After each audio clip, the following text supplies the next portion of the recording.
Hey guys, Adam Tanner here from fitnessforlife365.com, and I'm really excited about making this video because it's been a while since I received a fitness related question.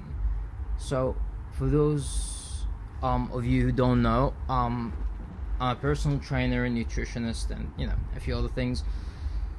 So the question is, why does Conor McGregor gas out?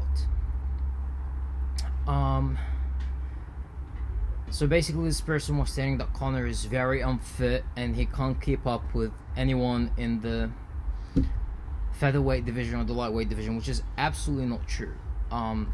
Because so far we've never seen Conor gas out in a featherweight fight or a lightweight fight. But there is a reason why. First of all, his fitness level is above and beyond. His fitness level is just as good as they come.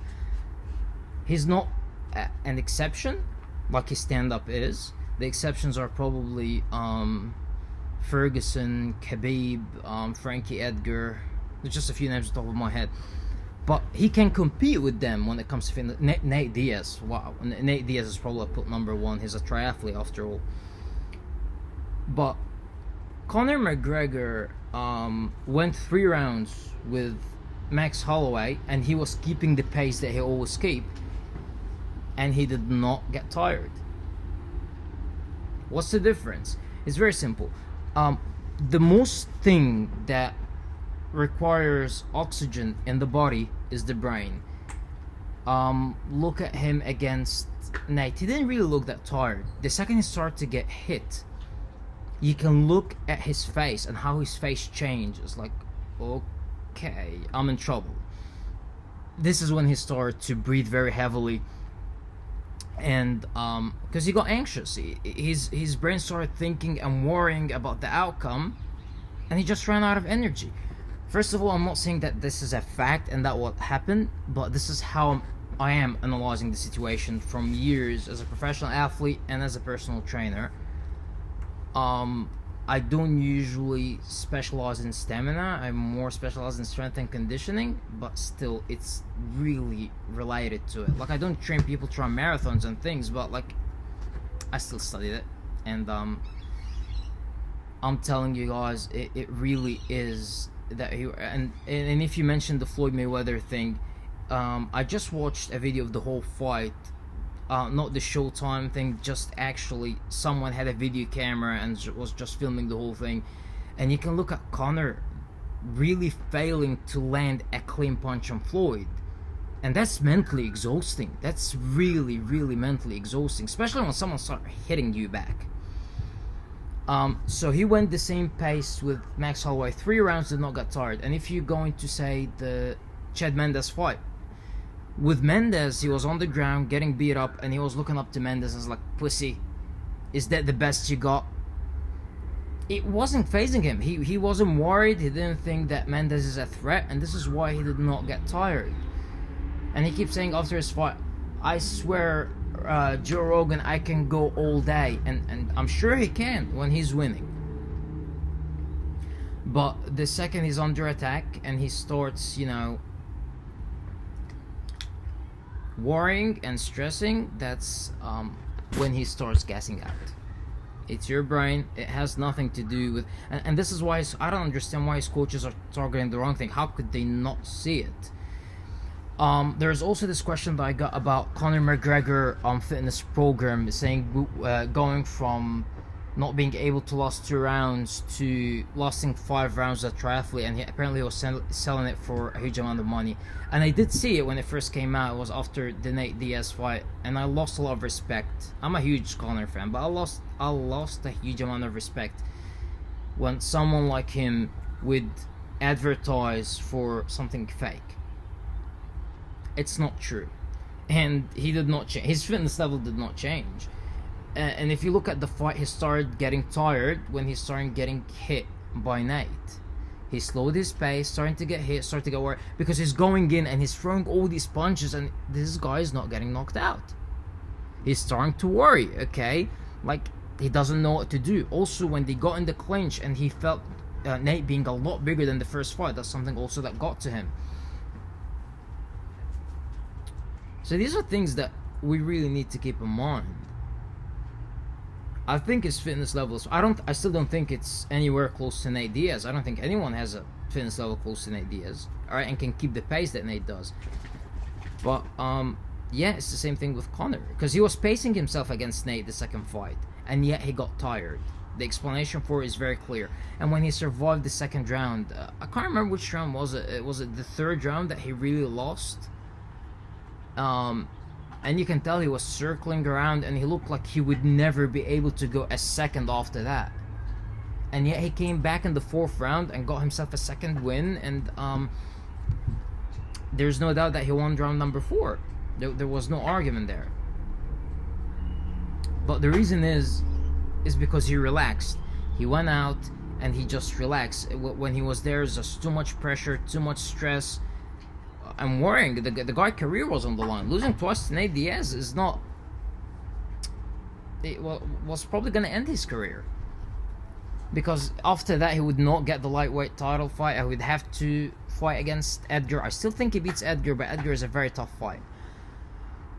Yeah, actually, it would have been Aldo, because Aldo won. So yeah, but still, he wouldn't been where he was right now. It's always that on his mind.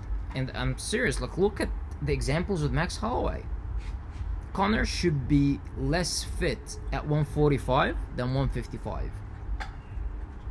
And yet, he was able to... Not just that he went 3 rounds full pace with Max, there was also the fact that he tore his ACL and yet kept a really good cardio going on.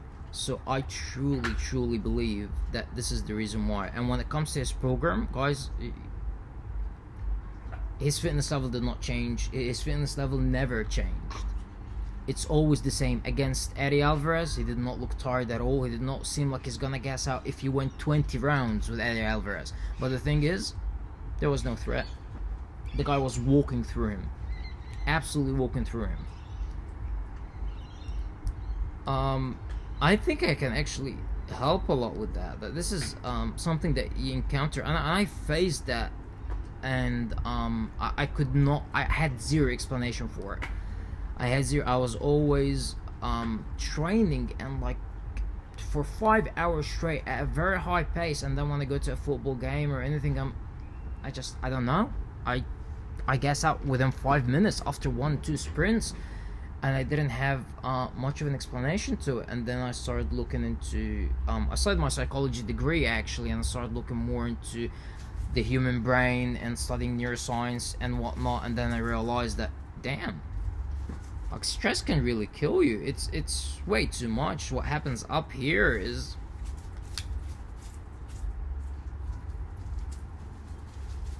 See, if you're asking me, does his program work? No. It doesn't. It did not really help him to begin with. He stayed the same, and I think he needs to work on his mental game. Because he goes like, I always catch a second break, because he said like if they let him finish the round number 10 with Floyd, was it 10 or 11? Actually, it was 10.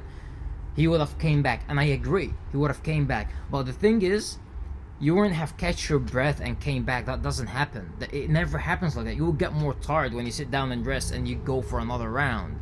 The reason why is just your brain is gonna rest. You can say, okay, I'll last it, and they keep saying, because then when I get out of round number 10, I'll be able to think, okay, then I only have 2 rounds. It's mental. Your physical condition, your heart rate, everything is probably off the charts. It's up here, mate. How does your team do not see that? How does analysts do not see that is beyond me. It doesn't take a genius personal trainer to see that. It takes anyone with basic knowledge.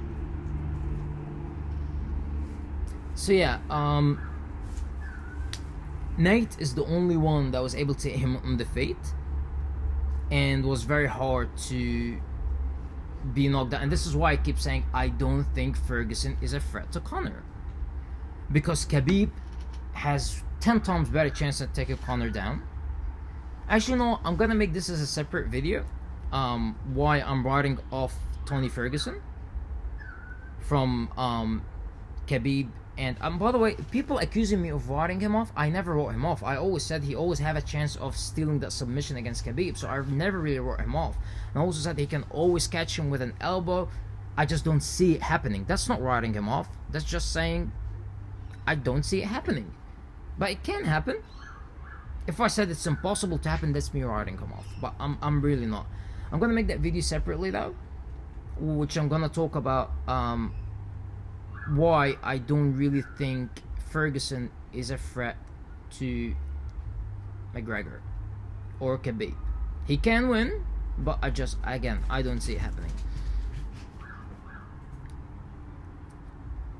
Alright, I really hope you guys enjoyed this video, and let me know what you think, because that's something that I really I spent a year of my life studying neuroscience, psychology, and of course, you know, fitness.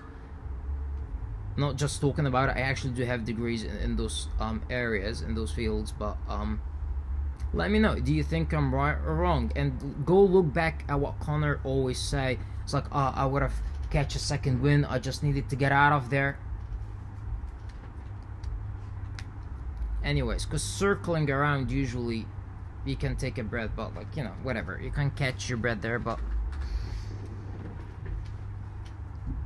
guys, let me know what you think in the comment section. And by the way, one more thing that I need to add: feel free to ask me any fitness questions you want, and nutritionist as well. Any nutrition or fitness question, I will respond. I don't charge anyone for that. Of course, if you need a full diet plan or full workout plan, I would make one just for you, and then I would have to charge you. If you want a copy of ones I have, it's not the best, but because I believe everyone needs his own program, that's fine as well.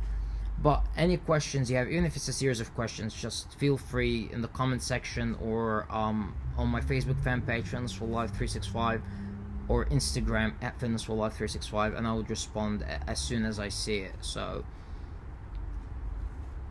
again, don't forget to like, comment, subscribe, and I hope you guys enjoyed this video, and wait for the Tony Ferguson video. Probably gonna be my first Tony Ferguson video. So have a good one.